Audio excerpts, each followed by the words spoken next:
Hey, welcome to the Do Good Work podcast. Today we have a productive profits segment helping you grow your business and also giving you a different mental model of the cliche terminology.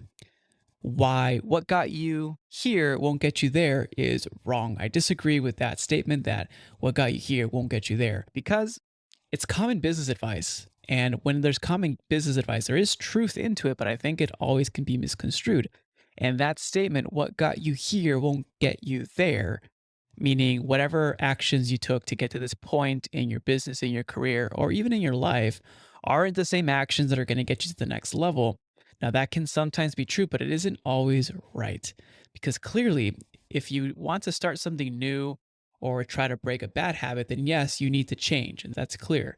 But we're talking about success and moving towards a successful state. And if you've arrived to a milestone in your success, you don't always need to change dramatically to reach to the next level. Because when you take this advice, and I hear teams talk about this all the time, when you take your career or your business or your success to the next level, if you focus on what you've been doing already to be successful, you just need to double down on what's working. You don't need to change dramatically, and thinking that you need to make this huge shift in your changing and your thinking can actually be harmful and can actually move you two steps back or move you backward instead of forward, which is why I'd like to actually emphasize instead of focusing on what got you here won't get you there, we have to change everything. We need to be focusing on your habits and why habits are king because everything in business, everything in every single company are actions repeated over time. These are called habits. These actions or habits are done either by you, done by someone else on your team, or done by a machine or a computer or an automation. And if you focus on the right habits in your team and your company and your business, you'll get to where you want to go. Now, the only difficulty here is time. And I believe that when the statement, what got you here won't get you there, is the desire for variety, the desire for changing things up and keeping life, the spice of life is change or variables or keeping things different. Well, we get really bored when we do the same things, especially when we do the same things over time, because time is the biggest test. You have to maintain a certain level of performance over a certain level of time. And this is where I believe most companies go wrong because they start setting a new initiative or a new habit, but they don't stick to it long enough to reap the fruits. And I think that's really critical and really important. Now, we talked about habits. There are some habits that are essential, other habits that might be superfluous. I think it's important for teams and businesses to find the core habits that really drive growth, that really drive progress, that really drive results.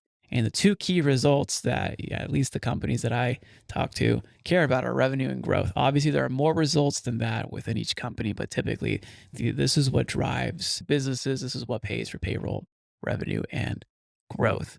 Now, in my experience, there's been about 6 to 8 core habits for any given company. Now, there could be more depending on the type of company you're at and how complex and how large, but typically there's only 6 to 8 core habits. And these 6 to 8 core habits revolve around the following. They revolve around your marketing processes, your marketing, they revolve around your sales process, they revolve around your product fulfillment, your client management, your team management, and your operations, which could be administrative and finance and accounting. And if that all sounds extremely boring, that's because it is. Business is boring. Success is boring. Success is doing the boring stuff compounded over time. Remember, time is the big test. Can we maintain that performance over time?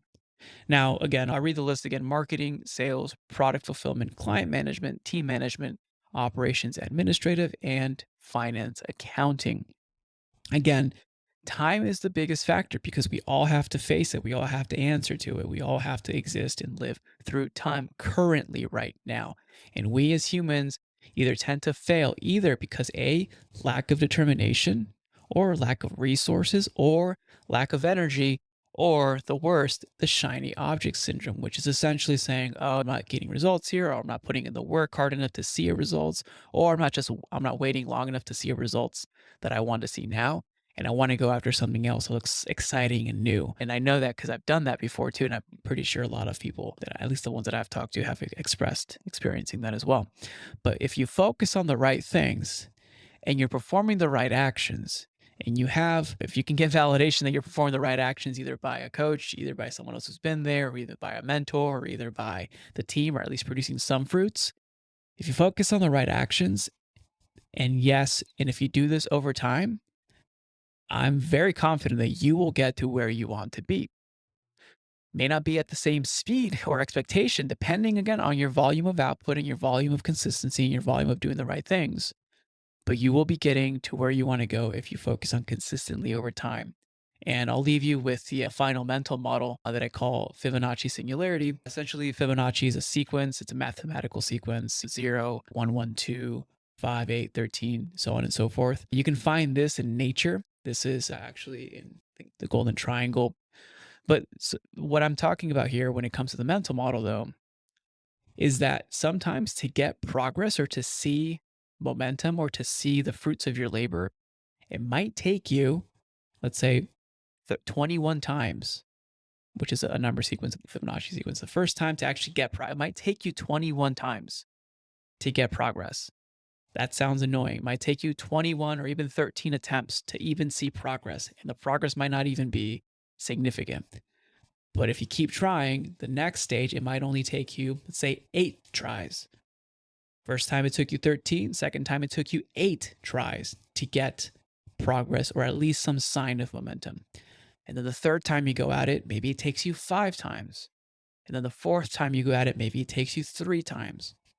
And then the fifth time you go after it, maybe it takes you 2 times to see progress. You see how the more that you try, the mental model is that the more that you try, the more that you go and execute, the less attempts it'll take for you to refine whatever you're doing to get a result and finding what works.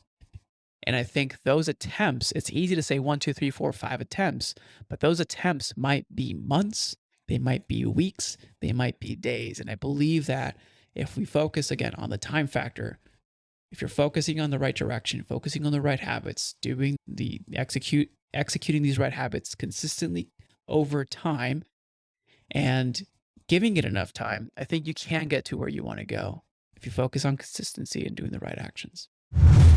If you found value in today's podcast, please consider sharing this with someone that you believe could also benefit from this episode. You never know, you may be the catalyst that opens them up to a new way of operating their business and experiencing life. As always, it's an honor to be a small part of your journey. This is Raul Hernandez. Do good work.